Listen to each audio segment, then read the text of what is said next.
What fools these mortals be. Loki's word will soon be law. I am power!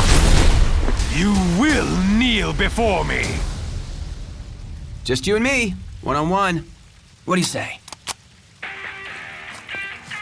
I am losing my patience. On behalf of the galaxy, I'm calling you out. Where shall I start? Things are about to get loud! Hail this! Never return here! Hell yeah! I live for this part!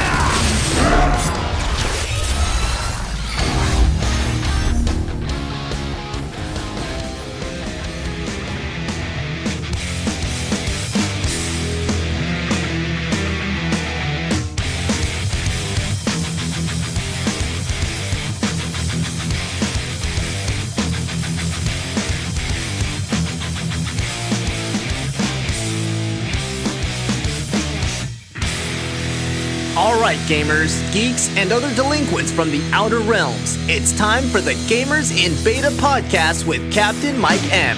That is a travesty of the highest order I've ever fucking seen one. Featuring assorted co-hosts, J Maniac 17. What the fuck was that all about? Corey Atwood. It's not my fault you guys all have shitty taste. Sean Quicksilver 3355. Well, maybe you should look it up. And Joe State. That game sucks, dude.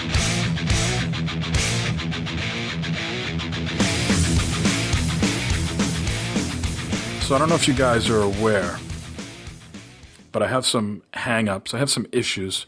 As De Niro would say, I got a lot of bad ideas in my head. So I was out today at the, well, first of all, it was a very nice day in New England. It was in the high 70s. Oh, it was awesome. So good today. Yes.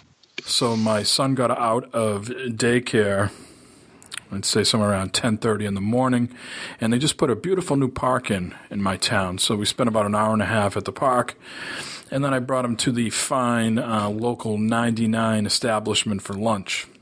Good place. I got this weird thing, this weird hang-up of people eating seafood in a non-seafood restaurant. Drives me fucking bonkers. It's like, you know, I'm totally for seafood segregation. If you're going to eat seafood, go to fucking legal seafood and eat it. Don't go to my, 99 and stink up my area around me. How do you feel about someone who orders a steak at, illegal seafood?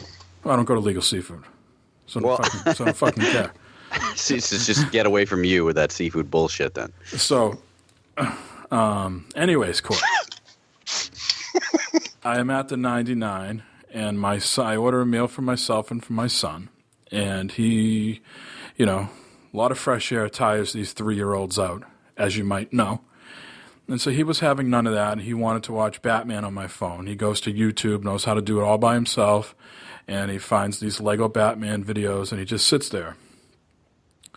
And as a 3-year-old is ought to do, he worms around, you know, he's got the whole side by himself.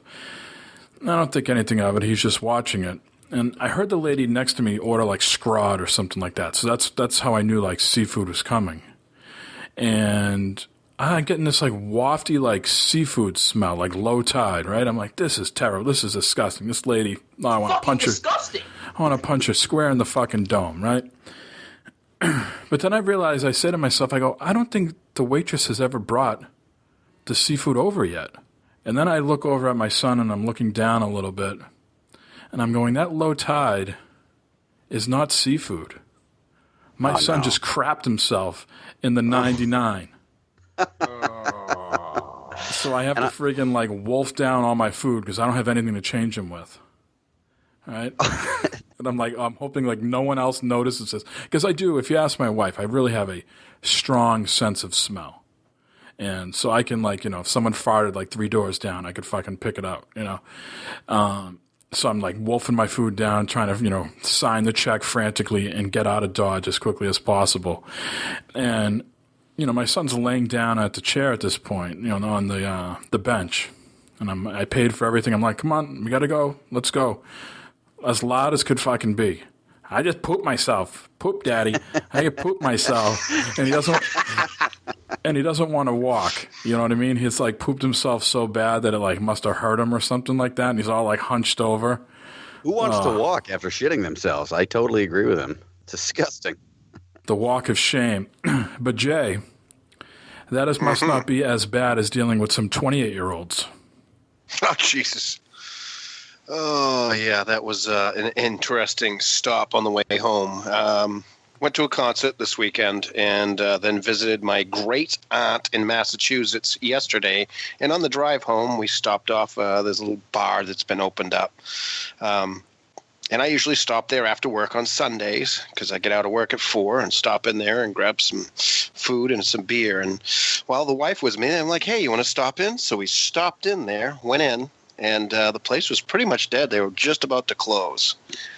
And then people started showing up. And this girl sits at the bar a couple seats down from us. And, you know, as we like to be social with others when we go to the bar, we kind of like to be more like a cheers kind of mood. And this girl says, yeah, it's my birthday. And I just decided I'd come out and go out drinking. And she was rather attractive. And the next thing I know, she scoots right up next to the seat next to me and pretty much just about jumped in my lap. I'm like, what the hell is going on? And she must have recognized you from Gamers and Beta. She knew you were a Gamers and Beta host. Yeah, but I'm sitting right next to my wife. I'm sitting with my wife at the bar. So it's like, what the hell is going on here? And she starts, so what do you do? And what do you like to do? And she's starting to, chat. And she was flirting pretty hard. And I'm like, what the hell? And we're talking about the grandkids, and we're talking, we just had our wedding anniversary, the whole night. And this girl she just saddled up, just started cozying right up next to me. And then she started getting kooky. My little footsies? No, she was trying to grab my phone. She was rubbing my leg. I'm like, what the hell? I'm like, what the fuck? I'm sitting here next to my wife. She was trying to take your phone to like fucking hijack it. Something, I don't know. And then there was an older woman there. And come to find out, it was the owner of the bar's wife, and the owner of the bar was there also. I mean, it was his mother. And she's like, oh, we gotta watch her. And I was like, what do you mean we gotta keep an eye on her and make sure she's all right. I'm like, who? I'm looking around for somebody hobbling around or something like that. That woman, she's elderly. We got to keep an eye on her. I just looked. I said, the hell, I'm elderly. Don't fuck with me. I'm like, I'm not. I'm a grandfather, so some people would call it elderly. But, why do we have to keep an eye on her? Because she's elderly. It's like, no, you don't have to keep an eye on her. Don't worry about it. I'm sure she can fend for herself. She'd probably drink us under the table. And it just kept getting weirder and weirder, and she got stranger and stranger. And then we kind of weren't talking to her as much. So she went over to the woman that was down the bar from us and started talking. Did the same thing right up next to her. Shoulder to shoulder. And I guess she just about got into a fight with her.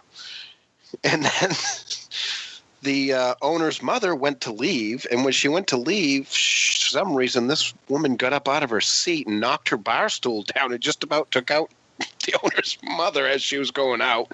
So she's apologizing, and she went outside, walked her out the door, walked her to the car, and then it looked like they kind of got into an argument, and then she just kind of started getting huffy and stuff. So it was a very, very strange evening at the bar. So, and this is our newest sponsor. So what was the bar?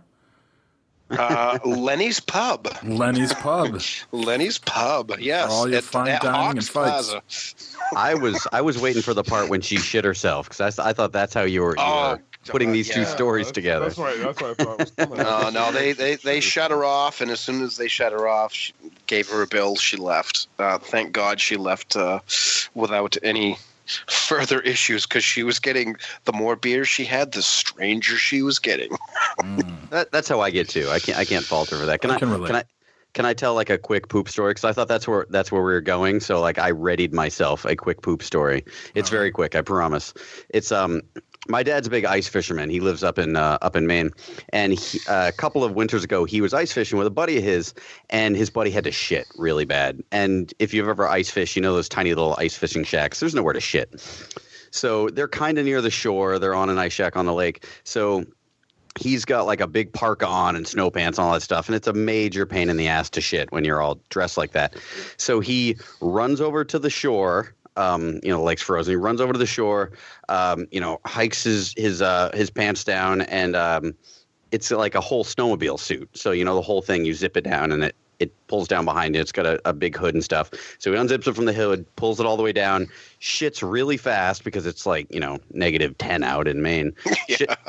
Shits really fast. I don't even know if he wiped his ass. That's not really an important part of the story. But as soon as he shit, he zipped himself back up and threw his hood back on. Oh. And that was about the time that he realized he shit right in his hood. I hope you call them a shithead from now on. Oh, yeah.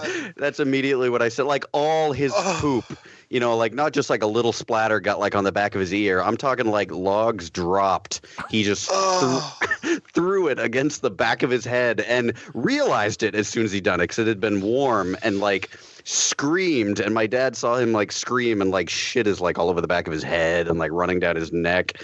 Oh, man.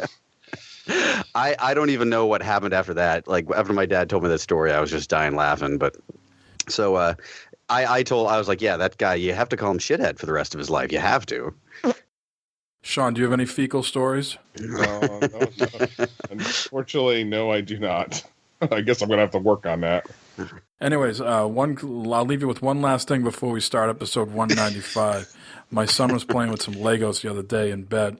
He had this, I forget which Marvel character is. It's got an orange hood, and he likes to take the heads off the guys. And we can't find the guy. We can't find the hood with the head in it for the life of me. I'm looking all over the bed and can't find it. I get downstairs. I'm just in my boxers. I go to let the dogs out. The back door, I hear this plastic thing hit the ground.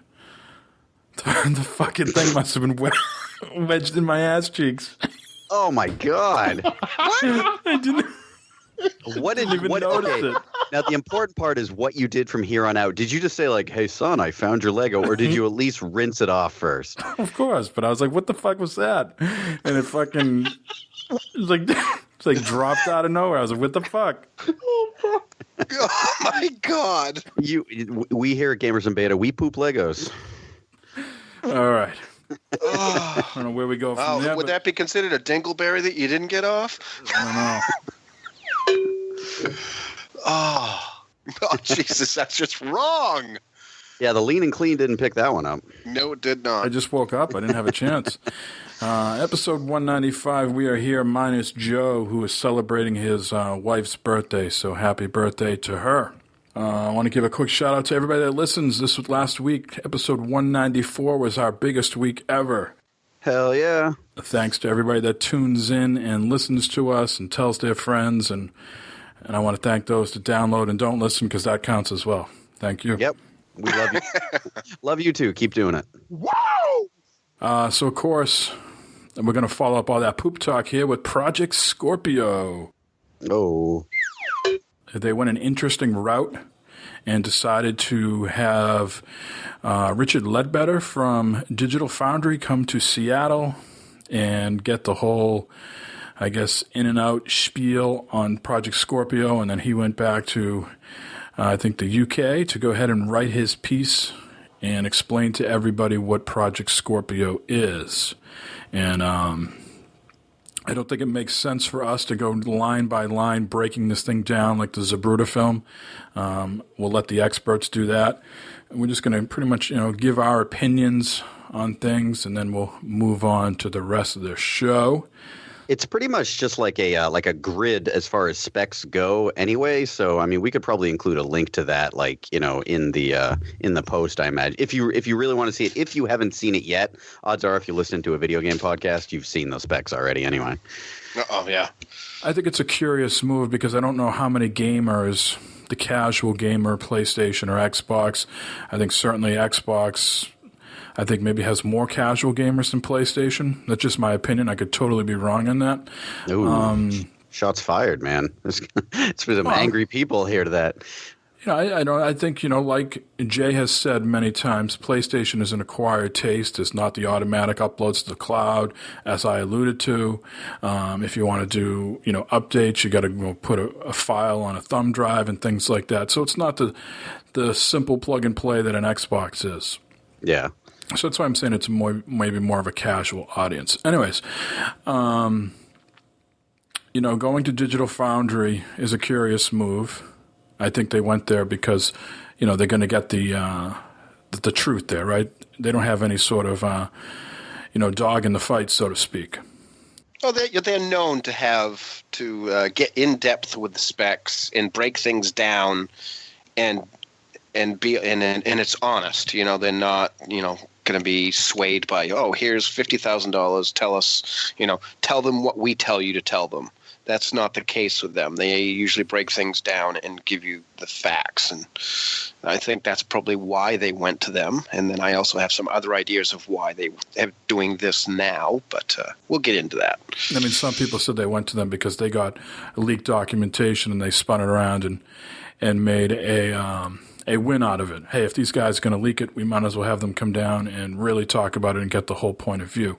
But I think there's no doubt that on paper, this thing is a beast, right? This thing is will be the most powerful console.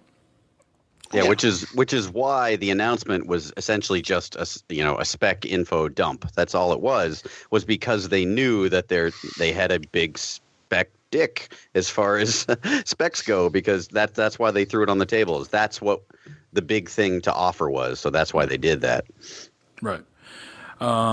How much does that matter to people? Well, obviously we can guess, but let's just go around the table here. How much does that matter to you, Corey, that you can go out and get a console that's the most powerful? Like I said before, I'm not going to get a Scorpio, and I'm not going to get a PlayStation or PS4 Pro until the consoles I have shit the bed, or games start coming out that aren't able to be played on the previous iterations. But I think it was really strange how they just did like a dump of spec information.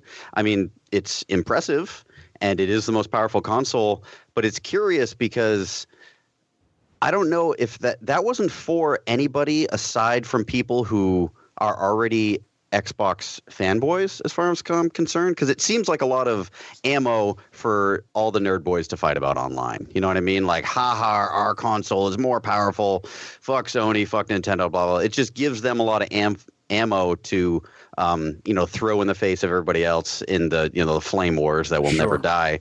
So I don't think it's actually going to draw in new players. I think anybody who has just a PS4 and is like debating on buying a Scorpio or an Xbone will actually do it now because of these specs. I don't think it's going to draw anybody in new. I think what draws in new people are finding games that they can't play elsewhere. And right now, Microsoft's kind of hurting for that. So I think that's why they're putting their best foot forward, and their best foot is their specs. Unfortunately, right. I don't think it's just going to. It really turned on it hardened a lot of ex-boners out there, I think. Yeah, I mean, that is their exclusivity at this point, right? That their first-party game is the most powerful console. That's right, essentially. Sean, you're a PC guy. Yeah, I'm not. I'm not interested. Let me rephrase that. I'm interested to see what games come out for it, and if I, but on that hand, I can also play them on PC because obviously it's Microsoft, so it doesn't matter. And I mean, I've got a pretty powerful PC, and to have a console that's almost just about a PC, I'm not interested in that. I mean, if I was going to buy anything, I would probably be getting a PS4 Pro. Jay, at PAX East, we ran into a lot of developers who said that they're developing their game for PC and PS4, right? We came across a lot of those people. I didn't really think about it, but did you feel, Jay, that developers have left the Xbox ecosystem because of the Xbox One? I think that there has, just because it's the console that's on top. When you have a larger audience on that side, wouldn't that's where you're going to aim things toward. And PlayStation has been smart, and that's part of what's brought a lot of people over to them is from their past history, other than the PS3. But they've courted a lot of people and treated them well. And where Xbox was on top before, they kind of had some stories that got out there that they were like not abusive, but that wasn't the best arrangement. I mean, later high on the hog. Right. Yeah, exactly. And PlayStation was getting that way a little bit, and then they seem to have kind of come back out of it, really come out of it. But we did find that there was more people that were coming out on most, but there was quite a few that, and like I said, we ran into PlayStation people in the booths that a lot of these games that we went into. So, yeah, I mean, you do run into that. However, I think you're going to run into, you get third-party games. Most people are going to want to put them on both consoles. Right. So, you just, they want to put it, if they can, they want it on PC, PS4, and Xbox. So, yeah, there were a few. You're going to see that. I remember running into a few that said, PC, PS4. A lot of them said, PC, PS4, and Xbox One. Honestly, I don't recall if any just said PC and Xbox One. I would like to think that a few did for Microsoft's sake. But like Mike said, I remember hearing a lot of PS4, PC, and sometimes that also included the Xbox One. It sucks for Microsoft. Yes. It doesn't make me happy as a Sony pony or whatever you want to think this podcast is about. I want to see Microsoft do well. I want to see them have some exclusives. And 2017, some exclusives, Scalebound and stuff, have been canceled, unfortunately. But, they don't have a disappointing 2017. They do have some stuff, coming up, Pit People. That's going to be Xbone exclusive, I believe. Cuphead, obviously, if that ever comes out. Yeah, but those are smaller games too. To AAA, Sony is definitely hitting it out of the park. We're going a little bit off the rails, but we're kind of going to get to a point too. Here is we're trying to make that point. Is people are saying, why are they announcing stuff right now? They're announcing these specs. Well, this is what they have out there right now. And like I said, this is what they can be lauded for, is they can have the most powerful console. Right. It's the first step in the marketing. I think they lay the groundwork of what the system is, and then they're going to reveal it to you at E3.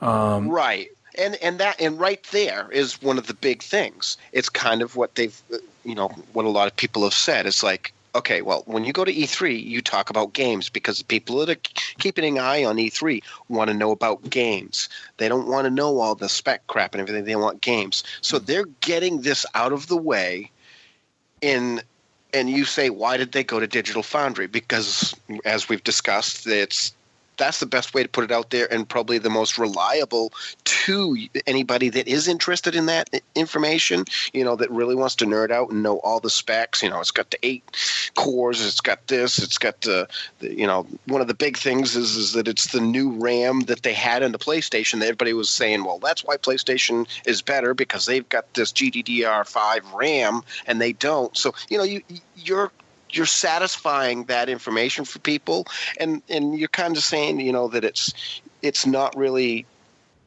You don't think that it's hitting other people, but there's some people that PC people, they start hearing some of these specs, especially when it was so much out there in social media and stuff. I think they did get a little bit of an audience. Whether it brings people in buying it, I don't know. But they're getting that information out there, and they're getting it out in a way that. It'll be out there. And then for E3 and stuff, I think they're going to be mostly focusing on you'll see what the console looks like, one, because they're not showing that. That's one of the things they did not allow them to put out was showing what the outside box looks like. They showed you all the internals. Does it really matter? Let's be honest. Yes, it does, because like when PS4 was saying, people were, that's one of the big things. People are like, well, how come they're not showing the box yet? How come they haven't showed the box? What's going on? Is there an issue? There's something going on. We want to see the box. So you have to finesse the box. You can't just see the box. Right. It's got to be finessed. Got to be gentle. Right. Gentle with the box. Yeah. People said that Microsoft are afraid of taking risk. That's why they didn't let Scalebound finish to completion, They didn't know how it was going to be received. Obviously, something must have been wrong, and they didn't want to right the ship. Same could be said for Fable Legends and some other first-party games that they closed. Now, do you feel that the Scorpio here, this is a risk? Oh, definitely. I mean, going along that game thing, they need to have a game that's going to be like a Horizon Zero Dawn or something that's not a mouse. But, I mean, they are taking a risk because they have announced that the Scorpio is going to be the most popular console out there. But it's not Xbox 3 or Xbox whatever. It's just this is the third iteration of the Xbox One, and all the games will have to run on all those consoles. So this is a huge risk. Well, yeah, because I'm sorry. No, go ahead. Yeah, well, go ahead. I was just going to say, I think that this is their last ditch effort to try to overtake everybody else. I mean, let's be honest. If this doesn't take off, what's going to happen? Do you think there's going to be any more Xbox? I mean, I don't see that. If you listen to that Major Nelson podcast, Sean, that I listened to today, they have really tried to go back to the 360 days here with this thing. And I really believe if this thing is a fucking turd in a punch bowl, their days as a console maker could be numbered. Now, do I think this thing is going to be a flop? It all depends on the price. And I said on 40cast, I think it's got to come out at $399 to be successful. If it's going to come out north of 600 or just at 600, it's a tough sell, man. Yeah, they're going to have to take a loss. They're going to have to take a loss to sell it. If they don't, and they decide to go the expensive route and make it 600 or whatever, I really don't see them doing very well with it. Which wouldn't be out of the ordinary for Microsoft. They took a loss on every single OG Xbox they sold to establish themselves. Well, back then that's what they did too, is because they made the money on the games and the licensing. So yes, they did do that, and they have already said that this is going to be a premium product, from them. Well, what else was a premium product from them?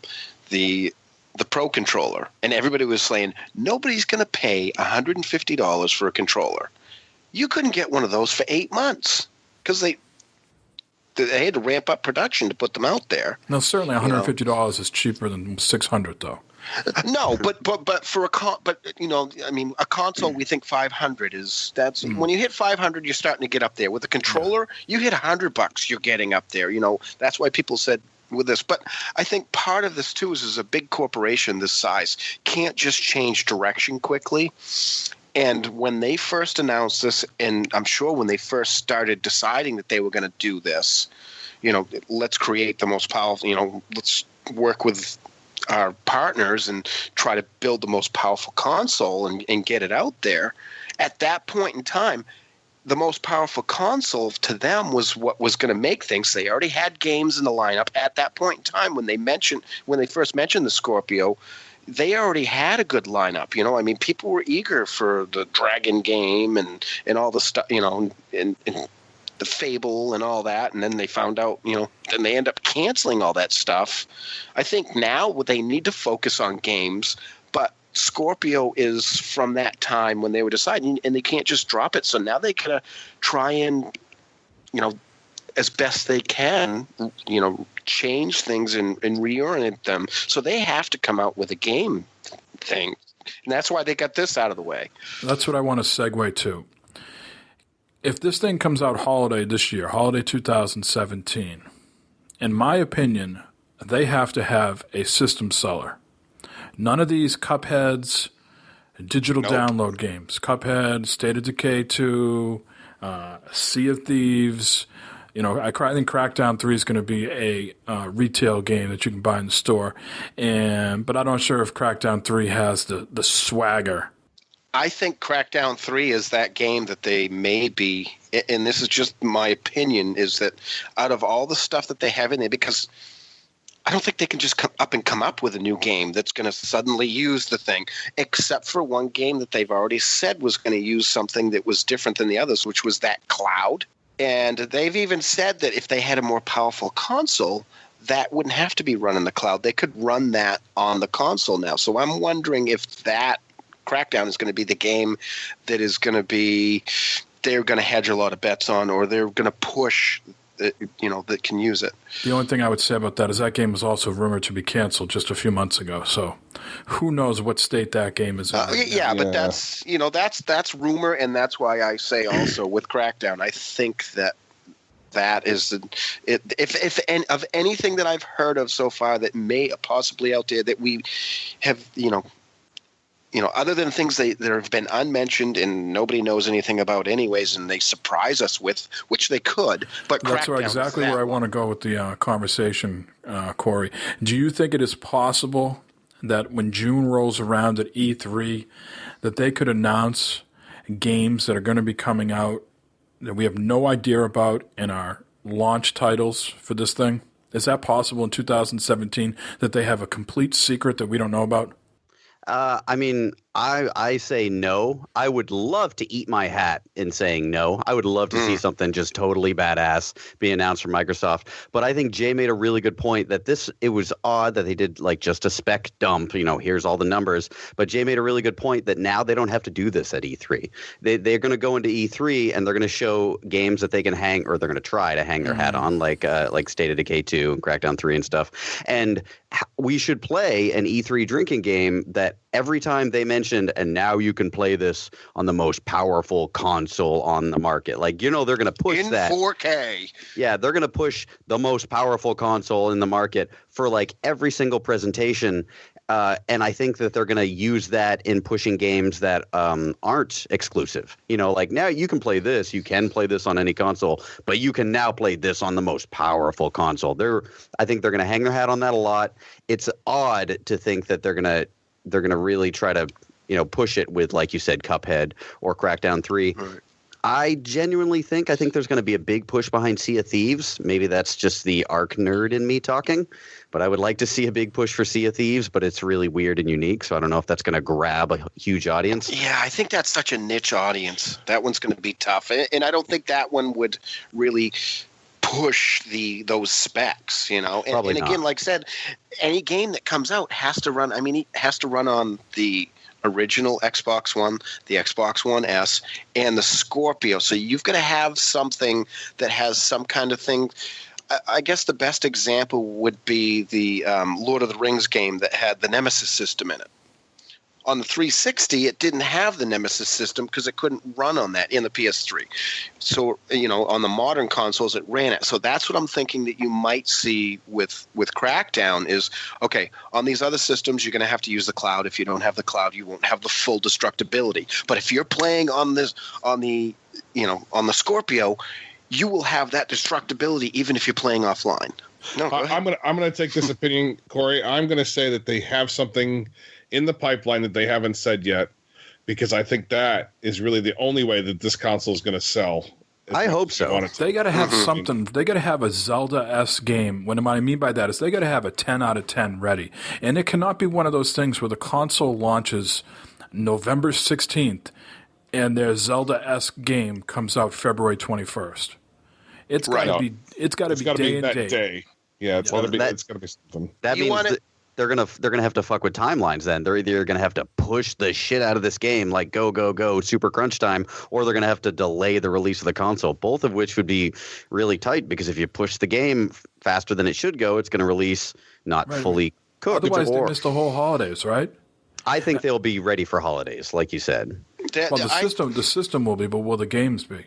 I don't know. I think the term launch window is going to be used a lot during E3. And I will inadvertently shove more Legos up my ass for every time I hear 6 teraflops, because I'm telling you, that's going to be the first thing that comes up on that screen. They're going to do a little recap of these of the specs. They're not going to let that go. They will have a recap of the specs, because they're going to. Here's one thing that I'm thinking of. VR did not do very well so far. PlayStation has probably done the best with it so far. So, do you guys think that there'll be some kind of announcement that'll either support something existing, or if they? Well, yeah, I think even less likely they'll come out with anything. I think the HoloLens is going to be packaged with this at some point. That's my personal opinion. No, I don't think it would be the HoloLens. I thought there were rumors of Oculus, like a deal with Oculus. I don't know if people are so hot to try with Oculus anymore. No, I Right. agree, but I swore I remember hearing like a year ago about Microsoft and a deal with Oculus. I don't know if that was rumor or what. They did. They partnered with them, and with that deal when they put the controller was going to come standard with Oculus. You would get an Xbox controller with it. And It then does come because with of that, it. a lot of people so a lot of people thought that with that they may have something with Oculus. But there's also been some stuff out there about maybe possibly the Vive being working with. From what I gather, I think it's going to be everything but the PS VR, right? So you might be able to use anyone. If you could use, that's possible. I've used all of these in like demos and shows and stuff like that. If you could use the Vive with the X-Bone or just the the Scorpio, that would intrigue me enough to consider buying a Scorpio because that was the that's best. a big price tag. Then you're talking at least $1,200. Oh yeah, that's true. Oh fuck that! You just kicked my Microsoft dick I mean, in the dirt. the Vive is even more than $600. Isn't the Vive like $700-800? Yeah, Oh, that's that's true. I'm pretty sure They brought the is. price down. I think it's $6 now. Yeah, but you're right. It would be obscenely priced to be able to get both of those, and some sort of like bundle would be probably $1,000. So Would that you was possibly call it a premium console? I desperately don't want to talk VR. So I want to move two things here before we move on. Yes. I'm sorry. Go ahead. I was going to say the Vive is $800. All right. oh, So that's a $1,400 price tag, unless there's a package deal we can get both of them. fuck that. Do we want developers, regardless of PS4 Pro or Scorpio, going back and updating their games or start the process of making new games? Now, sure, large places have multiple teams and they can handle the bandwidth for both projects. A lot of companies can't, right?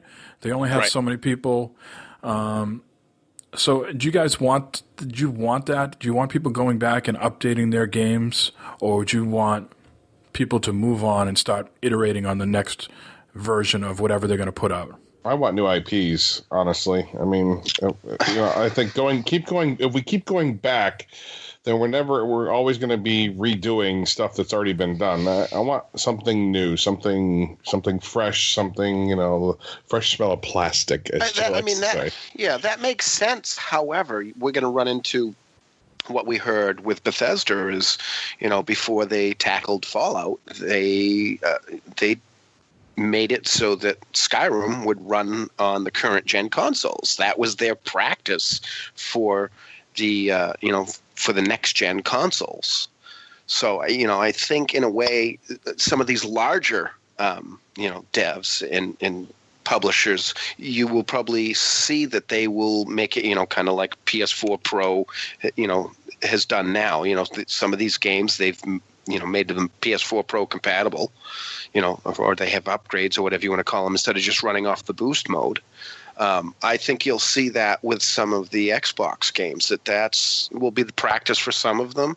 But I really think that is something that they're going to push from E3 is because they didn't have enough time to reorient quickly enough, and there's not enough time to try and put together, a system-selling game in such a short period of time. But we don't know if they have something in hiding, though, Jay. That's the thing. Well, that's what I'm saying. In that short time, it's tough. They may, and I hope I'm wrong because they need it. That's absolutely what they need. But I think that they're going to push because they kind of, if you read some of those articles and if you listen to the podcast Mike was talking about, they mentioned a little bit in there is that, with Forza was one of the few games that they actually showed the Digital Foundry. And they said that this is not a new game. This is Forza, but Turn 10 being, working with them, even though they're not directly with them, they made it so that it would run on that hardware as just a tech demo so that they could see what it could actually do. Because everybody's saying, well, everybody was bitching 4K, it didn't matter. 1080p 4K was a big deal. Now it's not a big deal, or it is vice versa. And that's kind of true, but part of it is if you can run at 4K, and the big one is 60 frames per second, because that's what everybody wants to play their games at.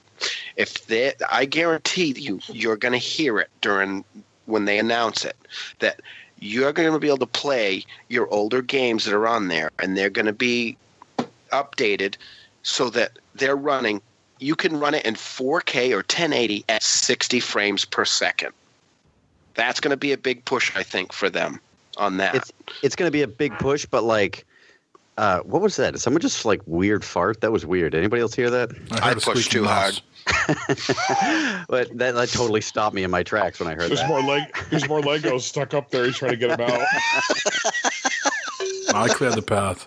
I think they're going to push that, and you're going to hear a lot of, now you'll be able to play insert old game here like you've never seen before, and they're going to show yeah. some sort of videos. That's how they're going to try to sell this thing out of the gate. Go back and play your Halo and your Gears and your Madden and your Call of Duties and Destiny. They're going to try to beat you over the head with that. Like you've never seen. They're going to try to package it in a new box, which I don't blame them. If it does look really pretty, so be it. But the obvious answer to that question is, yeah, everybody wants to see new things. But I mean, there are people out there, Madden players, Call of Duty players, like you mentioned. That's all they fucking play. They play that and play it and play it and play it and play it. So if you told that audience, hey, now you're going to be able to play it, and you're going to play it at 60 frames a second, that's going to give you a huge edge in online multiplayer. Oh, and yeah. Now it's going to look insanely good. That is going to appeal to a lot of people. But again, like I said before, I don't know if it's going to appeal to anybody else who doesn't own an Xbox. I really think it's going to appeal to... Or doesn't have a 4K TV yet. True, yeah. Running it at the 1080 at 60, they were even pushing that. Yeah, they can tell you that to their blue in the face, Jay, but that's not going to be why. That's not why they're making this box.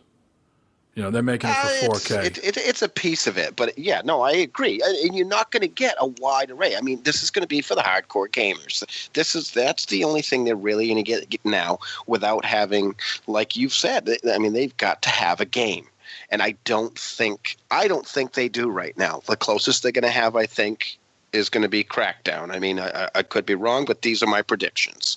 Well, I got two things I want to talk about before we move on. Okay. I will say to PlayStation gamers right now that be thankful for the period you're in, because everything is cyclical. And what I mean by that is there's no games on the Xbox right now because they're in development, right? So PlayStation games just finished development. In 2 to 3 years, PlayStation could be in the same spot that Xbox is in right now, because games just don't pop out of a magic hat. They take time to be made. So be thankful for the system that you're on right now that's giving you lots of games. But in 2 to 3 years, you could be in the same spot as Xbox, because, like I said, these things take a while to make, right? And I also don't want people to think that like, oh, this is they're shitting all over Microsoft. There's clearly a pro Sony or Nintendo podcast. Like, I genuinely want to see something really cool on the Xbox One. It's down in my den. Lately I've been playing it a lot more than the PS4 actually, and I want to see something cool for it. And I'm genuinely excited for a bunch of games that I don't think can be system sellers just because I have weird niche tastes. I really am looking forward to Cuphead. I'm really looking forward to Sea of Thieves. Crackdown, not so much, but there are a lot of people that are as well. But God, I would love something to just be announced. Maybe something will be, and it'll just be like concept art. Like this is in like the pipe, Death but it's Stranding. really far away. Right, exactly. But I don't think you can launch the Scorpio and then say, well, this is coming out 2019. You know what I mean? True. So they're in a difficult position. But real quickly before we move on, let's talk price, and everybody just give sort of a guesstimate, and then we'll move on to the questions of the week and things like that, because we've talked at length already about Scorpio. Corey, what do you think the price tag for this is going to be? I think if they want to sell it I think they'll probably take a hit and sell it at $450. That's what I'm thinking it'll be at. All right, Sean? I'm saying 500. All right, Jay? I'm going to say 5 to 550, but yeah, if I have to nail it down to one, I'd say 5. Yeah, I think it could be anywhere between that. I think $399 is what they have to sell it at. I could easily see $599 though. Yeah, I think $599 if they sold it at cost, but I think they're going to take a hit to try to get a little bit of a bigger install base with this, because like you said, a lot of eggs in this basket. Now, that being said, let's go back through this again. If they had Don't blame me, guys. I try to move on. If they announce a game that you're interested in or something, what would you pay? They could have no games, and if it's 600 or lower, I'm going to buy it. Right. If there's no games and it's north of 600, then I'm going to seriously just think about it first. But Well, supposedly, shouldn't I be able to play all the games that are going to be on the Scorpio on my just regular old Xbone, supposedly? Exactly. So I will fucking play Sea of Thieves if someone tells me, well, it looks like dog shit on that one. Fuck you. I don't care. I'm not a big graphics nerd. I don't need that, you know. I just want to play Sea of Thieves. So, I don't know what would make me pay for a Scorpio right now. Probably my Xbone shitting the bed, which, God, I hope doesn't happen right now. And Sean doesn't even have one, so. No, Right. so I'm not even going to bother. What about you, Jay? Oh, he's buying it. Actually, if they had a game that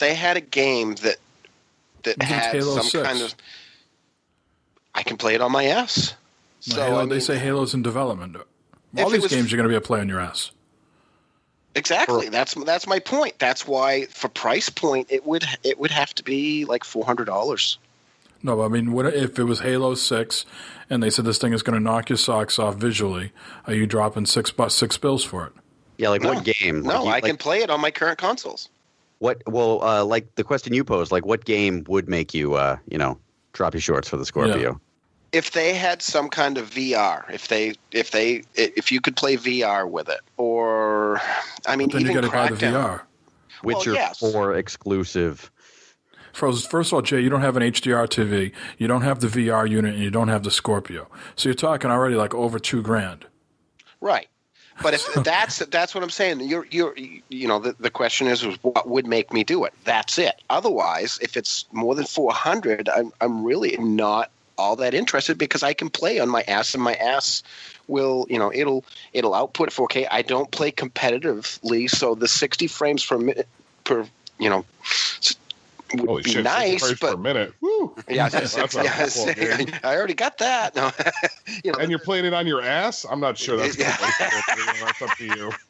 The 60 FPS is nice, but it's not really going to do a lot for me because I really can't see that difference that much, and I don't play competitively online, so I'll stick with the ass.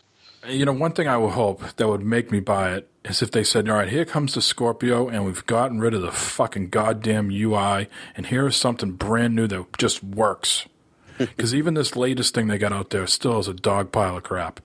I do not like the new UI at all. I don't like the fact that you can double click the Xbox button and it doesn't automatically go back to home anymore. That drives me crazy. Yeah, that was a mistake, I think. 2 clicks, you can be back home. How about 1? They just got to get rid of it. They got to start over. Yeah. Anyways, I think it's an exciting piece of technology. I'm looking forward to it. Like Corey says, we're not shitting on it. It's got to come with games. Hope they knock it out of the park. Competition is good for these console makers. I would hate to see a day where it's just Sony and Nintendo and no Microsoft. So I am hoping for big things at E3. Yeah, and even Phil Spencer said that they still believe that the One S is going to be the console that's going to sell the most. So, all right, Corey, are you ready? I am ready. I will let Rowdy Roddy take us into the next segment. They think they got the answers. I changed the questions. All right, and anybody who can correctly identify the music or what game that is from, nobody on the podcast, nobody say anything, because Mike, I know you know what that is. Somebody tell me, because that would make me very happy if you could recognize that music. All right, so last week's question of the week was, have you had a game that compelled you to get all the achievements / trophies, or 100%ed or whatever you call it before achievements and trophies? If so, what game and why? So I will start reading. We got some good responses on this. I was happy with this. I like to see that other people are as sick as I am sometimes when it comes to completing a game. So Holy Headshot said, nope, not that I can think of. Early Lego games, Batman, Star Wars, had me trying to 100% them, but I was never an achievement guy. I wonder if he said trying to 100%, so I wonder if he got to 100% with any of them. I don't think he did from the wording. He was too busy modding his Xbox. And our next answer, Indio Techno, he says Destiny because it's the bestiny. And while I really like his wordplay, I cannot agree with him at all. But yes, I like your wordplay. And I always mispronounce this. Ferredo Kruger. Ferredo Kruger, and that was from Twitter, right? It sounds like a Twitter name. Freddy. It's our man Freddy. That's right. Yeah. All right, so not really. I do like the pop-up I get when I get something done, but I play for fun. And I think he brings up a really good point there. I think that's why I like achievements so much, is that little, it's like a little drip feed of heroin for some reason when you're playing. It's just like, bing, we recognize that you did something fucking awesome. So here's Prize a little... down, ding, prize are down, ding. Oh, sorry. It's like a little reward. I like it. All right, and last but not least, Matt from what's this? What podcast is he from? I'm sorry, I'm gonna fuck this up. That's from the Dad's Gaming clan or something. Just call him Jagoosh. Okay, yeah, Jagoosh. I thought that was an abbreviation for a podcast I wasn't familiar with. All right, he said not an achievement/trophy person at all. Honestly, I think the original BioShock and Fallout 3 were the only games I tried to 100%.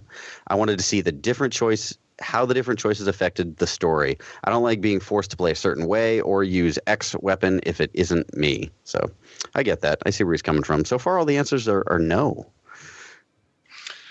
Next, we have Eric Bouchard from AZ Rockslide on Twitter from Everyday Gamers. I had all the achievements for the original Borderlands before the DLC was added. Now want to platinum Horizon Zero Dawn.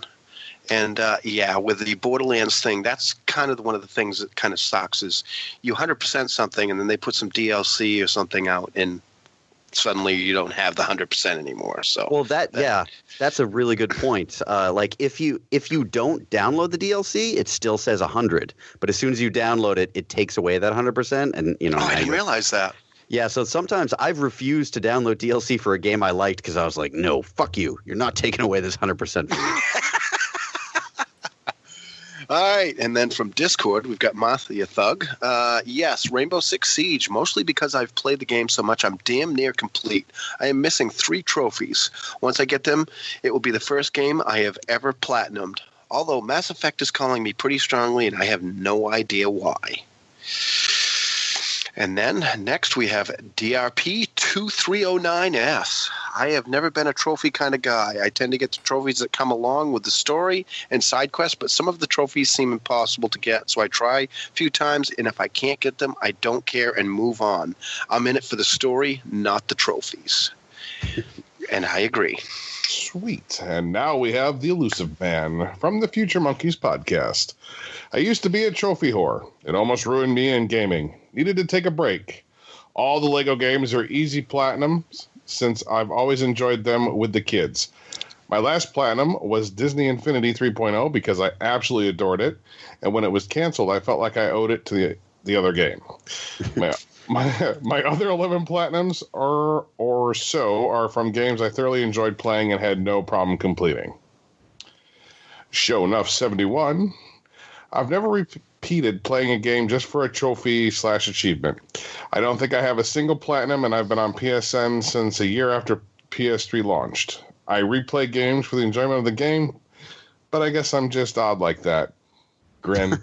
Not odd at all. That seems to be like the mantra of everyone responding. Fitting right in. I Inhale 420. Zelda. I've 100%ed all the console games. I remember being a kid and going in and out of an area to burn bushes with blue candle in the original Zelda. If I'd only known a red candle was coming. Trophies I don't really care about, but if I finish a game and need 1 or 2 things to get platinum, I'll go for it. And lastly, we have a Systol 68. The one game I felt that I had to get all the trophies for is Diablo 3 on PS4. The regular ones were easy, but the hardcore no-dying trophies, man, those took forever. Holy shit, yeah, I bet. Yeah, they will take me forever. I will never get them. And I guess I'll go first. I do not like hunting down for trophies. I don't have any platinums except for the Telltale games because those give them to you automatically. Just play through and enjoy it, and you get them all, and it's a nice, easy, fat platinum. I'll go next, I guess. I used to be really, really into Gamerscore and trophies. It was really important to me. I couldn't explain why because it doesn't make sense. It's completely arbitrary. But I was really into it for a while. Now, and not so much now, but used to be, I would only 100% a game if I felt like it was really, really an important game to me, almost to the point where it almost defined me as a gamer. Like adored like all the console Grand Theft Auto games. So I've 100%ed like all those. I would hunt down all the stupid pigeons and hidden packages and jumps and all that nonsense just to 100% it. I don't know why. I couldn't tell you why. Just because it was a very like important game to me, and I felt like I needed to 100% it. I think the last games I did that for were, Bloodborne. Bloodborne was the very last one I platinumed because I absolutely loved that game. So I was like, I don't think beating it is enough. I have to go above and beyond, and I think all these are attainable. So I'll do this. It was fucking terrible. And once I did it, I was like, I can't play Souls games for a little while. I'm off. So I had to take like a vacation. It like ruined me. It was like in my brain, that fucking game. But I did it. So that one and the original Watch Dogs, not because I was obsessed with it, but because most of those trophies were pretty easy aside from one or two. So I haven't done it for a while. I wish if Nintendo had them right now, I would probably do it for Zelda because I'm so obsessed with that game right now. I'm kind of thankful they don't exist, even though I asked for them earlier because I would obsess over that. There's nothing with Nintendo? Individual games do things like you can get like stickers and things like that, but there's nothing console wide, that goes over all games. So didn't realize that. It was something I really wanted for a while when I was obsessed with trophies and stuff, but now I'm glad they don't do it because I think the wave has broke as far as trophies and achievements go and is going back now, which I think is a good thing. think you have a very valid point there because there are a lot of people out there that say that they used to be. I mean, it was a great thing when they first came out with them because it drove people to play the games, but you also didn't have the glut of games that we have now when those first came out either. So you had the time to take to do it, and now people. I don't think as the answers show, not as many people are into trying 200% achievement or trophies anymore. Yeah, ain't got time for that. Ain't nobody got time for that shit. I'm going to say Mass Effect is my only game that I've the new one, the last series I 100%, and only because I don't even know why, but that was the only game that really caught me trying to 100% it, and I did it the last series, and I'm currently trying to do this with Mass Effect Andromeda. So wait, so you did it with all 3 games in the previous? Yeah. Wow, well done. Yeah, that was the only game. I played a lot of games, but for some reason, I don't know why. It just I have no idea. I just thought, well, let me see if I can complete everything. So is it something where you went in and it's like, well, I've got 80% of them now, and these other ones I can kind of just run over here and do. They were reasonably easy to do. I think that's probably what it was. I mean, because I'd be looking at them, a lot of the stuff I would do in missions. So I would just like, well, shit, I'm halfway there. Might as well just finish it up, and then I can say I actually 100% of the game. So.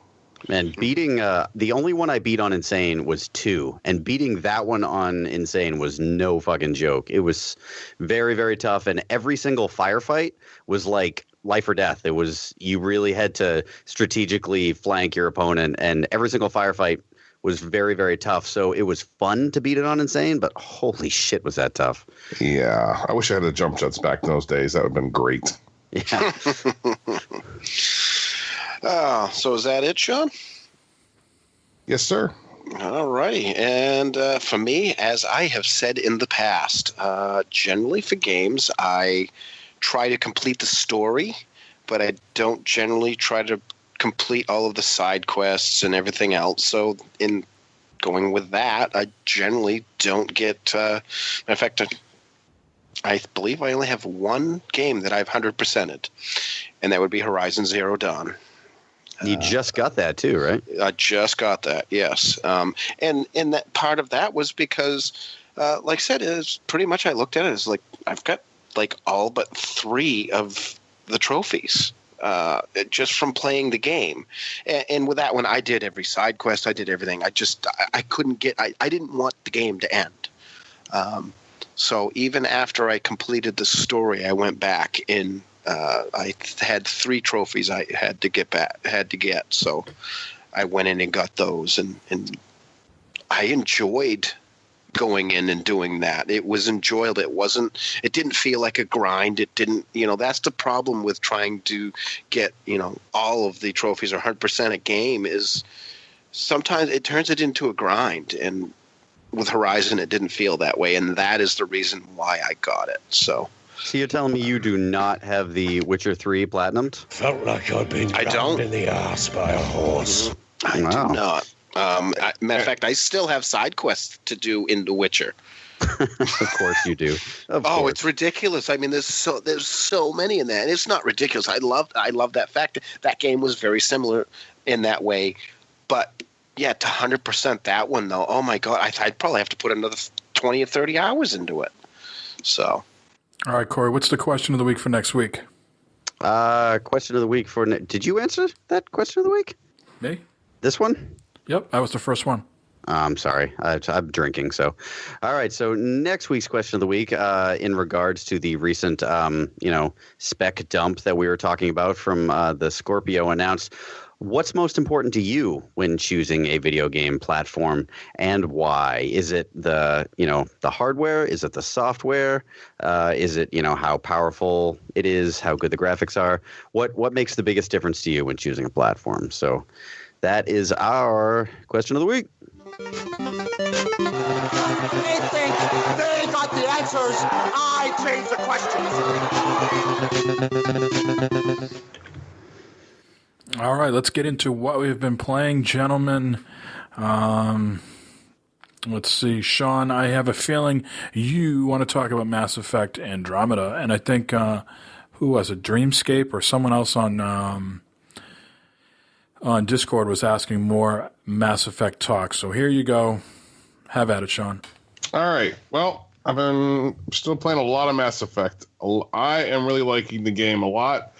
I'm level 32 right now. I think I'm only about 47% through the game, and I've got probably about 60 hours or so in so far. Here comes the completionist part where I have to do all the side quests, all the things that need to be done. I'm doing, as boring as some of them may be. So it's been a lot of fun. I've been doing strike missions on my phone with the app that Holy Headshot told me about. So I can now do strike missions from my phone while I'm working. It's great. So I actually technically am playing video games while I'm getting paid. Yeah. So here I have a little bit of a gripe though. I was listening to a podcast today, and two people were talking about Mass Effect, and the one thing that I can't stand, and one of the things that really bothers me is if the opinions. You know what? You don't have to like the game. I get it. Everybody's got their own opinion. That's cool. If it's not for you, but don't bitch about it. If all you're doing is slipping past the conversation and going right into combat, because you're missing the narrative, which will explain to you the things that you were asking about on the podcast. So I'm confused as to how you think you're going to be able to. The story's stupid, but if you're not listening to the story, then how do you know it's stupid? I don't understand how people can judge something when they're not even playing the game the way it's supposed to be played. Just saying, it's a little irritating, because if you don't like the game, don't play it, or just play the multiplayer. I mean, I don't know. It's relatively easy. It's not that difficult of a concept. I mean, if you're just doing it for listens, or you're doing it to sound edgy or whatever, that's cool too, I guess. But I mean, it's ridiculous. I mean, if you're going to completely bypass it and then talk shit about it, your opinions really aren't meaning a whole lot. Honestly. Well, every new iteration of the game, they always hype up, oh, the combat's even better now. The combat's even better now. But like you said, the combat seemed like the second or third or fourth most important thing to me when I played through the original trilogy. Like, I just wanted to do whatever mission it was and get back to the fucking ship and like walk around and talk to people and advance the story and advance my relationships with this person or that person. That was always the most important thing to me when it came to Mass Effect. Right, and that's my thing. I'm big into the story. That's where my thing is. I am currently playing in story mode, because I can get the combat in multiplayer. I don't need to get it in game. It's cool too, and it's not any easier. And after I get done with story mode, I'm going to go through and I'm going to play it on the insane level. But for now, I want to absorb the story. I think the story is the story like the last one. No, it's not. it's a completely different take on the Mass Effect universe. And it's not supposed to be like the other one. That's gone and done in the past. You're in the middle of, I believe, 2 and 3 right now, where this story takes place, but 600 years in the future. Hello? I mean, you know, Commander Shepard and them are not, well, they wouldn't be alive now, but anyway. But it's just... It's just irritating, and I apologize if it's not coming through clearly because I am exhausted. I'm for about an hour, so I'm just. But it just hit me today as I was driving my truck as I'm listening to a podcast, and I'm not mentioning the podcast because if they listen, they'll know who they are. Now you're passionate about this game. You can tell. you said you would approximate that you're like halfway through it or not quite halfway through it. Yeah. Now. The most important question here is, how many aliens have you boned? 1 so far, PB. And she ends up being like a casual sex thing, so that's kind of like a thing you can just go and, you know, do whatever. But she could be a romance option. I'm gonna have to check that out. Then I could have a PB and J. I'm actually romancing 3 characters right now. Hang on, I have to give this to Jay. All right, go ahead. I'm sorry. No, that's okay. So I'm romancing 3 characters right now because I'm not sure which one. But you know, I'm you know, like I said, they're all the playthroughs. I'll figure it out. But I am very passionate. You know why I'm passionate? Because I'm playing the game because I enjoy it. I'm not playing the game just to get through it. I'm not playing the game just to get to the combat, which I could do in multiplayer if I really wanted to do that, which I have done. Some of the strike missions I have to do in multiplayer, which is cool. I play with randoms or whatever. But I'm very passionate about when I play a game, I don't just play it. I'm not playing it because, I got to get through this so I can go on to the next game. Yeah. Why would I do that? That makes no sense. This is, for me, I immerse myself into the world. It's to get away from the stress. It's to get away from the shit that happened at work today. You know, that's why I play games. I don't play games just so I can play games. I mean, that's kind of silly. Now, what is now you mentioned like you like advancing the story. You're talking about how you're really focused on the story. And I know you played the original trilogy. What would you say is your favorite aspect of Andromeda so far? Like if you just like keep it like a short and sweet thing, it's probably not the combat, I imagine. Is it the character interactions? Is it how the story is? Which I don't imagine, because you said the story is not the same as the first one. You made it seem like it wasn't quite as good as the first one. So what is your definite, hands down favorite thing about Andromeda so far? Right now, it's the interaction with all the different races. There's some new races that you're finding out, which is cool, and just the overall the explorer part of it. You know, this is a new quest into possibly opening this up in the future for another Mass Effect game or a series or however they do this. You know, so this is just a starting point for a new series of games. I mean, we had Mass Effect 1, 2, and 3. Who knows? Andromeda maybe 1, 2, 3, 4, 12. Who knows? But I mean, the story. I'm not saying the story is any better or worse than the old one. I'm just saying that was Commander Shepard, and for all you people out there that love Commander Shepard, that's awesome. But he's not in this game, so we need to get over that fact and move on to these characters who are, you know, whether their little animations are all fucked up or, you know, they run funny like a crab when you're running sometimes, which they fix, by the way. But you know. Yeah, I mean, I don't know. That's my basic thing is I'm waiting to see where the game takes me. That's basically I'll sum it up there. Are you playing as male or female? That's my last question. Male. I design my own character. I might play female when I go through the insane level, because you know women kick ass. Let's just be honest, you know. But yes, they do.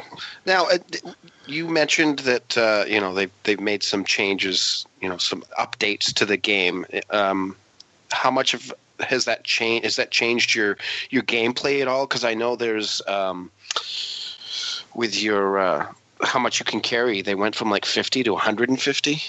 Yeah, I mean 200 or something. That's fine because I usually sold the stuff anyway because I like credits. Mm-hmm. Credits are cool because I can buy stuff. So, yeah, the inventory got leveled up. The eyes got fixed on some of the characters, which I didn't actually notice until they said something. So that's just I guess that's me not being observant. Or they did look like dolls though. Before. No offense, dude. They're digital.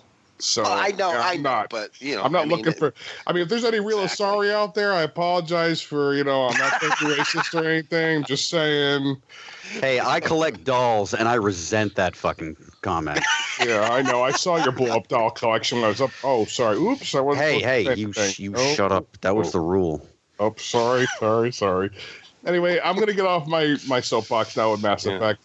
I think everybody knows how I feel about it now. And I also play a little bit Conan. Conan came out with some new content.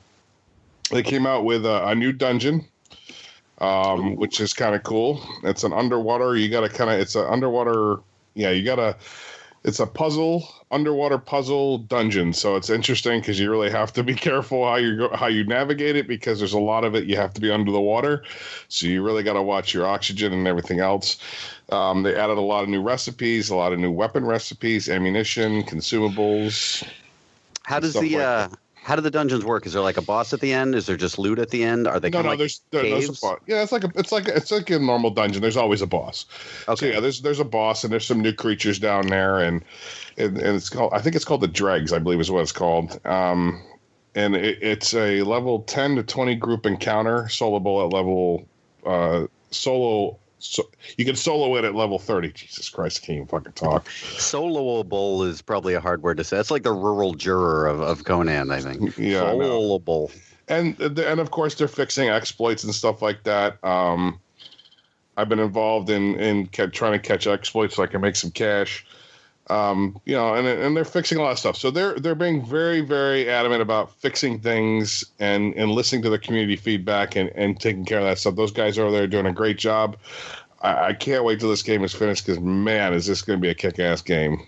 It's a kick-ass game now, but when they get everything in and the story comes into really full effect, I think it's going to be an awesome game. So that was pretty much it on Conan. And I played a little bit of Ark. Because why? Because why not? I mean, I don't know. It's what you do, man. It's what you do. It's what I do. So, I mean, I'm not going to bore anybody, because this isn't the podcast to do that. If you want Ark talk and lots of it, you can go over and check out Rated Ark, the other podcast that I'm on every now and then. And I'm done. Boop, boop, boop. All right, Corey, how about yourself? Me, I don't know if anybody wants to hear me continue to gush about Zelda. I love it, love it, love it. It's like so damn pleasant. Like I said before, I think I'm about 60 hours in, and I think I'm about 80% done. Got one more Divine Beast. Oh, wow. Yeah, so it's great because you can fucking play the console at work. You can play it on the go. So I do all my side quest shit. Like, I'm sorry, am I boring you? That was a really big yawn. I've been holding off on pulling the trigger on buying it all week because I'm contemplating buying a effing Switch so I can play it. You should buy it so we can play Mario Kart soon. Can you just go out and buy a Switch, Jay? No, not right now. Unfortunately, they are pretty much very hard to find. So, because I did look. Yeah, that's Nintendo. I've been playing the hell out of it too, Corey, and I the more I play, I love it as well. But I have now got an amiibo addiction, because I figured out that, courtesy of Los from the Future Monkeys, these things drop things. And even like your Marios or your Mega Mans or, Luigi, you put them in the game and they'll still drop all sorts of, fruit and veggies and other stuff. But if you use actually Zelda characters, they're going to drop you other things. So far, I only have Link, and he drops you. So far, I have the steed, Epona? Epona, yeah. Epona. I have her. The second time once I brought her to the stable, she didn't keep coming out of the sky anymore. Yeah, because you have her as like your, exactly. You registered or whatever you call it. Yes, yep. So now the second time I used Link, I was a little disappointed. I just got health stuff like fruit and veggies. So I'm waiting for more stuff to fall from him. Yeah, and you can do that daily, right? Yeah, once a day. Now, I don't know, Corey, is it daily so if I do it at 11:30 p.m. and then I do it at 12:01 a.m., will it drop again, or is it a 24-hour clock from the time I've done it?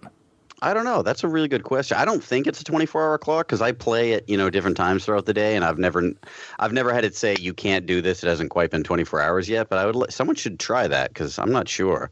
If we haven't been clear, it's there's amiibo integration in the game with any amiibo, and on the Switch controller, you just hold it above the left joystick or something like that. Right. Or if the Pro Controller right in the middle of it, you just hold your amiibo, you use your amiibo rune, and you hold down the left bumper or whatever, put the amiibo above it, and it just suddenly drops things that you need, like materials that you can make potions with and stuff like that, stuff you can sell. So it's super helpful, especially if you have a shitload of amiibos. Every time I sit down and play, if I remember, I'll blow through my 7 amiibos just to get, meat and all these cool ingredients. So I love the amiibo integration in the game. No, I got an important question. Do they drop it like it's hot? Just saying. All the time. It's like lukewarm with mine. I don't have the Zelda ones, though. You know what I like is I just wait to the end. So there's this massive pile of stuff. Oh, me too. Yeah, so you can just run through it and tap A and yay. So supposedly one of the amiibos, I think it's the wolf, will give you 20 hearts. Is that right? I don't know. I thought that the wolf got you a little wolf link sidekick. I thought that's what happened. That's what I keep seeing something that will give you 20 hearts. I don't know if you have to combo them together to get 20 hearts, but I got to dig through it deeper. But there's some sort of, the reason these things are so hard to get and so pricey is because supposedly you'll get 20 hearts out of it. I don't know. I mean, all the Zelda ones do look really cool. I really like the Bokoblin one, even though that one is kind of the shittiest one. It doesn't really give you really great materials. I was in Target earlier this evening, and I almost bought the Bokoblin one, and I looked around for that Guardian one because the things you get from the Guardian one. Yeah, it looks so cool looking. The Guardian cool. And Zelda herself are the two hardest ones to find from the Breath of the Wild amiibos. Yeah, and you get stuff that sells for big bucks too from the Guardian one. That's why I wanted that one. So what else about Zelda? Any new revelations? Not really. I did get the Greatsword. Los recently got the Greatsword too, which is awesome. It makes the Divine Beasts way easier. The Divine Beasts are essentially the major dungeons of the game, but they're the major dungeons if you cram them into Shadow of the Colossus, because of these giant hulking beasts that you need to first fight to calm and board, and then when you board them, then they're all these dungeon type puzzles that you have to get through. So I only have one more of those left, and I highly recommend getting the Greatsword if you can before you go through them, because it makes everything way easier. Now, does the Greatsword not wear out or whatever you call it?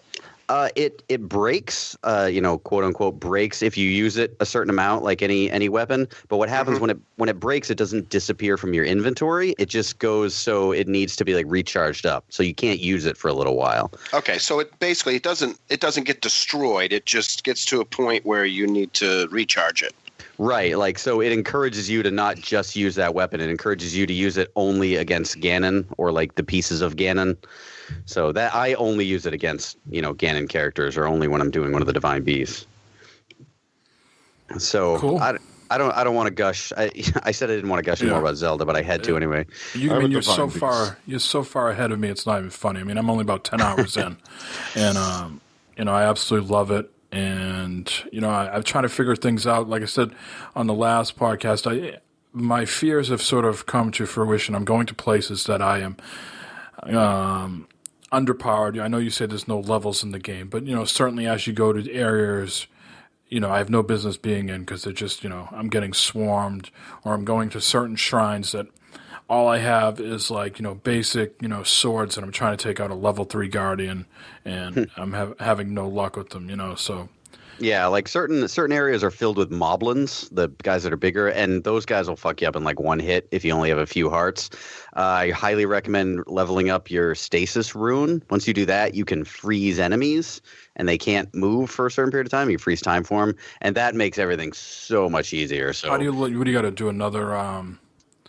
You got to go to another shrine to level up your stasis. How do you do that? You go down that chick that you meet who tells you about Robbie. I'm going to bore people who don't know anything about Zelda, Conan but or something like that.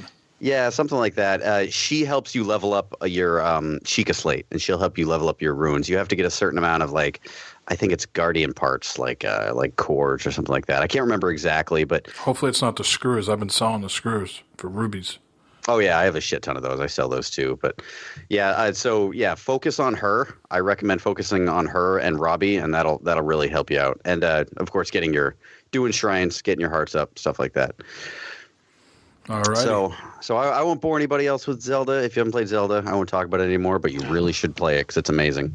You just made me get my heart up. What? Oh. Aw.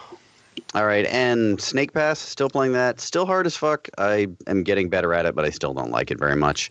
Any updates? Not really. I've still only played it a few times. I meant as far as developer updates. I'm sorry. I don't think so. Okay. No, I don't think any have happened. And the only other game I played, the first time I got to play it was tonight, was Sexy Brutale. It's coming out on, I believe, Xbox One, PC, and PS4, I think. I could be wrong about that. But it's coming out. People really like this. Yeah, it's coming out in two days from now. So maybe when the podcast goes up, it'll already be out. But I'm doing a review for Bago, so I finally got to sit down and download it and play it tonight. I'll just give you a few impressions because fuck it. The podcast will probably be up when it's up. But I really like it. It's really bizarre and unique. It's like it's an isometric game. You play as this character. I can't remember the name right offhand. And you're in a casino-style mansion, and it's you have to prevent the other guests at this dinner party from being murdered. And the way you do that is you have a pocket watch that rewinds time, and you continue to relive the same night over and over, Groundhog Day style. And you have to prevent these murders from happening by you know what's going to happen, so you have to trick people, you have to move objects. It's like an adventure game meets fucking Quantum Leap. It's very strange but really cool. It reminds me a lot of the game Clue. So if any of that intrigues anybody, I recommend looking into this game, at least watching maybe some gameplay videos, because it's really unique. So It's got a good Metascore, 83. So, yeah, I've seen a lot of people talking about it today on Twitter, really liking it. Yeah, in particular, I check it see out. Jim Sterling was really enjoying it. He gave it 100. it's really quirky, and the music is fantastic. The music is really, really cool. It's like this kind of like ragtime style music throughout the game. So yeah, I recommend looking into it, especially if you're into like kind of quirky games. I'd check it out. All right. I guess I'll go. I'll be real quick, partly because we already talked about these games, and the other part is because I am exhausted as well, Sean. More Horizon Zero Dawn, trying to get back to where I was. So I'm halfway there. I'm at level 14. When the incident happened, I was at level 28. So slowly making my progress. Halfway there. Yep. And then just more Zelda again. Just can't get enough of that. And I don't play it every day. I should, but life happens. But every time I play it, I'm just like, this is an incredible game. So I hope to have more in-depth thoughts once I get out of the, I'm calling it the kiddie pool right now. So. Nice. What about you, Jay? Horizon Zero Dawn, as mentioned, I finished it. I've 100%ed it, 100%ed all the side quests, pretty much everything. I don't think there's much else that I can do in there. So I believe I'm done with it until they come out with the DLC that has been mentioned. However, I will mention, Mike, that when you go into hunting stations, try to get all of them. Try to get the Blazing Suns with every one if you can. It'll prevent you from having to go back and do things after you finish stories for if you want the platinum, and it also gives you some bonuses within the game. So that was probably the last thing I did, and I wish I'd done it before I finished the game. So, but I want to. I enjoyed the story so much. I would love to see a movie of it. I really enjoyed it. There's little pieces in it, text and audio files that you find all throughout the world, which I did not find all of those. But it just pieces the story together. I mean, just in little things, and all the little collectibles that you get have some kind of text or audio with them that you read or listen to that, kind of gives you a glimpse into that story and just kind of expands upon it, or just kind of opens it up for you a little bit. And so I really enjoyed all of that. I mean, I've gushed about it forever, and hopefully this will be the last time I do it until the DLC comes out again. But yeah, I just thoroughly enjoyed that. And again, I am playing some Mushroom 11 on my phone. Still really enjoying it. The multi-touch really does make a huge difference, and I think that really has improved it for me. It makes a huge difference when you multi-touch it. Yeah, it does. Yeah, it really does. No, it makes we had mentioned previously that it's a hard game. It can get really hard. The puzzles can get really tough, and the multi-touch really makes it easier to accomplish some of the goals that are in there, because I can't. You're making it too easy. I'm just going to stop. It's just how I have to isolate. It can get really hard. I'm going to have to do that. But no, so I'm really enjoying that. I mean, there's no real story to it, but it's enjoyable to play. So, and that's pretty much what I've been playing. Okay, let's move on to the news. First, let's get into the releases this week. We have 2 notable releases. Ukulele from these are from people that used to work at Rare. Is that right? I believe so. Yeah. Yeah, the people that originally made Banjo-Kazooie. Yeah, so they did a Kickstarter that was very successful. So this is coming out on PS4 and Xbox One. The Windows 10 version is not ready yet, so therefore this will not be part of the Xbox Play Anywhere. It's getting mixed reviews in the 70s about. They're saying, well, it's nostalgic. It's really hasn't. Maybe it's too stuck in the past. Really hasn't caught up with some of the times.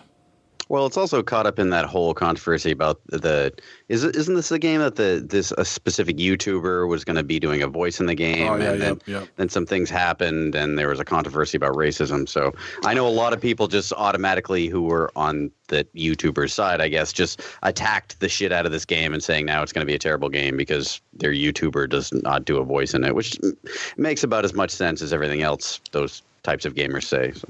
Yep. And then this is for you, Corey, Stardew Valley Collector's Edition. But is that for the Switch? No, it is not. It's for the PS4 and Xbox One. I'm holding out. I'm holding out for the Switch version. All right. Sean, how many news stories do we have for our listeners this week? We have the lucky number 7. 7. All right. Play the song, Corey. Yes, sir. Extra, extra, read all about it. All right, 7 news stories. They're going to come at you fast and furious here. First, Marvel Heroes Omega coming to the PS4 and Xbox One. Now, the way I understand it, this isn't the exact Marvel Heroes game. Is it just a console version? I'm hearing maybe it's a dumbed-down version of the PC one. I never played the PC one, obviously. I'm not a PC guy. I believe there's they add characters to this game. They've added characters, at different intervals since the game existed. So I believe this comes with all those characters available. But this is a free-to-play game, right? Don't you? You have 38 playable characters. Right. It will be free-to-play. It's an action RPG. It's coming out in the spring. The PS4 will have a beta. The Xbox One might have a beta as well, but so far the closed beta has only been announced for the PS4. There will be no sort of cross-platform, so you won't be able to transfer your save data between various versions of the game. So you won't be able to play it on the PS4, and then if you got on the Xbox One, you got to start over. I would like to ask anybody who has played this on PC if it's anything like Marvel Ultimate Alliance. It looks a lot like Marvel Ultimate Alliance. I've played Marvel Ultimate Alliance. The perspective. Yes and no. This perspective looks like it. So how the isometric? Right. So how is it different then? The other one felt more like a brawler. right? The Heroes did. Marvel Heroes did. No, the one that played on the consoles already. Wasn't that more like a four-player co-op brawler? Ultimate Alliance was like a Diablo, essentially. It was like a Diablo clone. So yeah, kind of. But you could bring 4. You could even play single player, but you would have 4 guys with you, right? Right, and you could switch between them at any time. Right. There are certainly similarities to that, but I wouldn't say a 1-for-1 match. Now maybe Joe and Runer too can speak to it better than I can, but it didn't feel exactly the same. But it's in the ballpark. If you have a PS4, you can get the Founders Pack, which will also include access to play as Daredevil. That will be a bonus to PS Plus subscribers. Oh, I'm definitely. I never play free to play games. This will be like my first, but I'm definitely getting this because Marvel Ultimate Alliance, even with all the DLC, did not have the Punisher, which is my favorite comic book character of all time, and you can play as Frank Castle in Marvel Heroes. So I have to get it. They totally have my fucking money. So I'm gotta get it.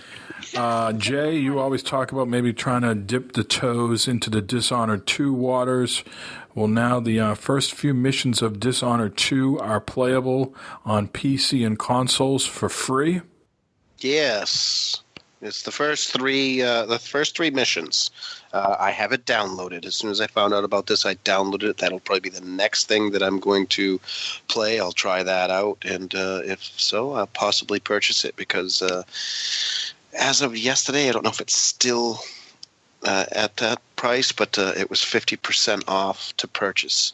And if you get this and you play it and you like it, your progress moves forward from when you purchase the game. If you do purchase the game, I should say. And I would be remiss if I didn't say, I believe there's also now a free demo out for Mafia 3. This wasn't one of our news items. I think this week, you're right. But this reminded me of that. So if anybody's on the fence on Mafia 3, you can go play that as well. Now, we haven't done a developer interview in a while. I should get back to those.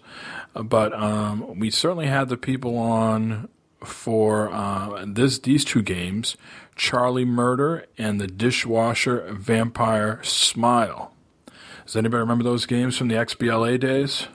Yeah, everybody said those games were super, super like underrated. They were super badass looking, very punk rock. They were cool. Yes, punk rock beat 'em up was Charlie Murder, right? And Dishwasher Vampire Smile was, I guess it's more of a beat 'em up. But their latest game, from Ska Studios, is Salt and Sanctuary. Yep. So in case people know, but their 2 games are coming to PC now: Charlie Murder and Dishwasher Vampire Smile. Ooh, I'll get a chance to play these. Nice. Check those out. And just to go back to that Mafia 3, it is on consoles and PC, and it also has the same deal. It is 50% off, and your progress will move forward if you purchase the game. Very nice. Persona 5 is quite popular, gentlemen. Is anybody aware of this? Yes. Yeah, I've heard. I think the Twitter is kind of on fire with Persona right now. Yeah, seriously. Persona 5 just don't stream it. has shipped 1.5 million units. That doesn't mean they've sold that many, but they've shipped. And again, this is a PS4 exclusive. Might be on PS3 as well. Yes. Yeah. There's 2 versions, yeah. So it's not my cup of tea, but I'm happy to hear it's doing well. Another case of not being sent the goodies when I deserve them. EA has sent certain people 2 terabyte hard drives to thank them for their long-time subscription to EA Access. Has anybody received one of these? No. No. I think I got it a month after they started, and from what I was reading, it's people that got it from day one. Yep, that would be me. But and it's a green Xbox 2 terabyte Seagate drive. Yep, which I already own. And they didn't send that to you. Do they know who you are? That's bullshit. They obviously don't know who the captain is. Just like Xbox never sent me the anniversary console. Maybe that's why they're floundering. I'm just saying, Microsoft. You ignore gamers in beta. We have friends in powerful places. All right, we got 2 stories left here. Let's wrap this up with some Switch talk. Corey, tell us about the Switch Charge. It's supposed to extend the Switch battery life, possibly up to 12 hours. Yeah, it's so a company, In Demand Design, I think is the name of the company. They started an Indiegogo campaign for the Switch Charge. It's like the first battery case for the Switch. Like we knew when the Switch is coming out, especially being a portable, there's going to be like all these different peripherals. This is the first battery case. It's like a really small style case that fits over the middle of the tablet itself, and they say that it can, like you said, make the battery double the length of what I mean. Oh, double the length. Double the length. Keep talking. So that was a lot of penis in this fucking episode. So that should be the name of the episode, by the way. Yeah, so 12 hours. I think in their Indiegogo page, they mentioned specific games because Nintendo said with different games, it's different amounts of time with the battery. So Zelda Breath of the Wild, they specifically say is 10 hours and 40 minutes. So that's up there. You know, usually I think what is Zelda right now? Like 2.5 hours, something like that? 2.5 hours, yeah, approximate. Yeah, so, and some of them are over that. Shovel Knight is like 14 hours and 15 minutes, they're claiming on the page. So their Indiegogo campaign very quickly met their goal. They're at 188% of their goal right now. So it looks like these things are going to go into development. Right now, I think you can go to their Indiegogo page and it's like, what, $85, $75? I thought it was 75. 75. Yeah, I think yes, you're right. So you give them $75. How soon before you get one? Yeah, that's the thing. Is right now they're estimated August 2017, so you're not going to get one anytime soon. And also these are just claims on the Indiegogo page, so it would be awesome if it fulfills what they say it's going to fulfill. That would solve the battery problem. Not only that, but the case is really small, and you can put 2 games in it, and it has like a better kickstand. But I mean, full-length kickstand on the back. I was noticing that, which is a definite bonus. Right, and it looks really small. It looks like it can still fit in cases. So this thing looks badass if it does what it says it does. So, we're not going to find out until August. If you want to see an unboxing video and us do tests on it, we're going to do that at BigOGames.com in August. I'm going to try to get one as soon as possible, but I've been told we can't get one until August when they start making them. So keep an eye out for that. We'll let you know if they fulfill what they say they can fulfill. But yeah, this thing looks awesome. I would definitely buy one if it does what it says it does. And then the last thing here, the Jackbox Party Pack 3 is coming to the Nintendo Switch next week. Yeah, I didn't know. Excited. I didn't know about that at all. Like that just kind of came out of the blue. I mean, I already have that for PS4, so I'm probably not going to buy it again. But that's cool. It's coming to the Switch. I had no idea. Jay, is that why you're thinking of getting a Switch now? I'm thinking of getting a Switch because the portability, I believe I would play a lot more. The reason I want to get it, I was going to get it for the Wii, but having the tablet sucks. I want to be able to carry it around and have more. I can get my battery pack and I can wrap it and it will double my length. He took you very seriously with that question, too. Which reminds me, there was a game that I did play this week that I didn't talk about. Well, now I can't even think of it. It's that new shmup on the Switch, Graceful Explosion Machine. Graceful Explosion, yeah, that looks really cool. It's otherwise known as Gem. Hashtag Gem. So I've been playing that rather unsuccessfully on the Switch. My levels have only been around like C, and I think you can get upwards to A and S. So I know a lot of people are chasing the leaderboard for that. But my buddy Mo created that game, who also put out that game We Are Doomed, if you remember that from the PS4 and Xbox One. So he's pretty much a one-man band when it comes to games. Gets a little help with the audio and the music. But check that out. Graceful Explosion Machine on the Switch. I have been debating on that. I've watched the video several times, and if I end up finishing Zelda with some time in between that and Mario Kart, I think I will buy that. Yeah, $12.99. Yep. So that is all the news stories for the week, gentlemen. Who wants to go first with the plugs? Corey, you got anything? I guess I can. My review for Sexy Brutale should be up within probably maybe 4 days. Again, the first night I played it was tonight, so it's going to give me a little while to wrap my head around the strange concept of this game and then finish it and review it. So that'll be going up soon.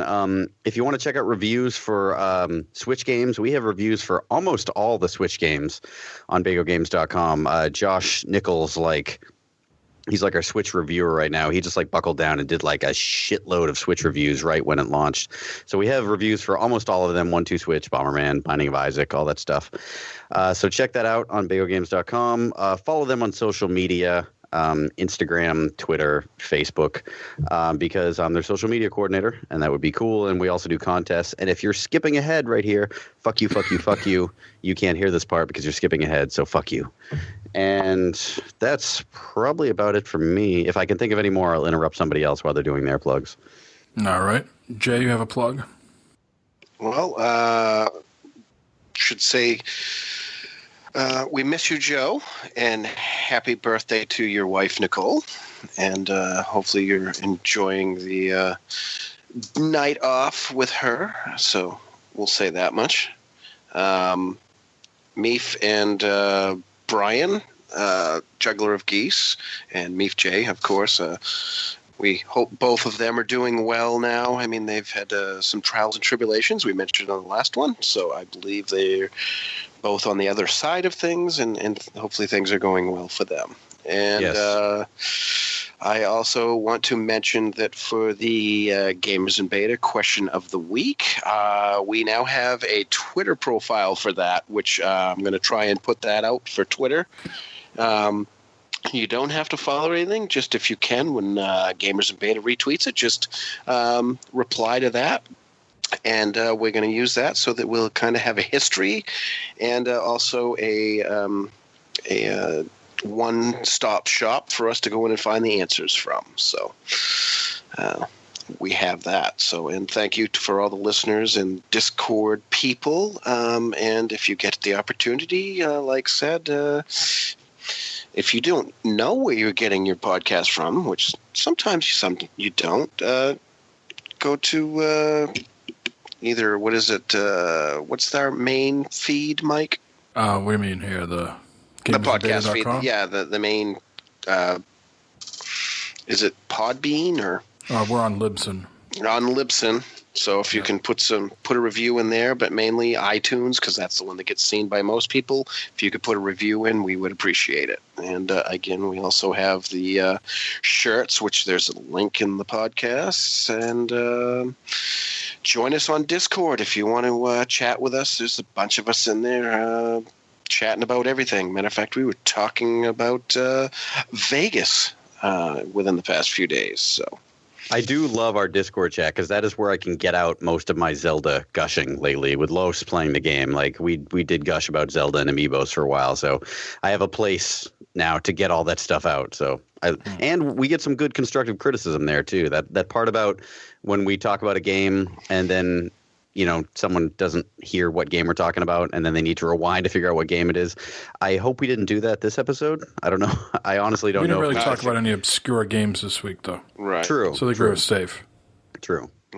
But it is valid because I've listened to other podcasts. What he's mentioning is somebody will mention, I'm playing such and such a game, and then you go on and talk about it a lot, but you don't mention the game again, so you don't really know. And I've been there too, and rewind on the podcast, hit the 30-second back button to find out what are they talking about, because now it sounds interesting. So we're going to try to not do that.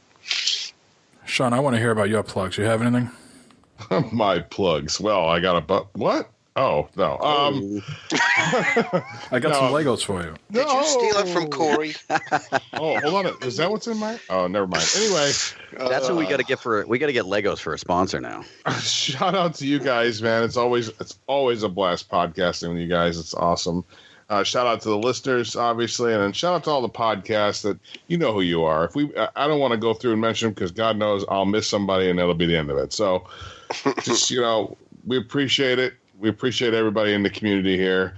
and you know, and that's it, man. I mean, I am so fucking tired right now. I'm not even sure what I'm saying, so I'm gonna leave it at that.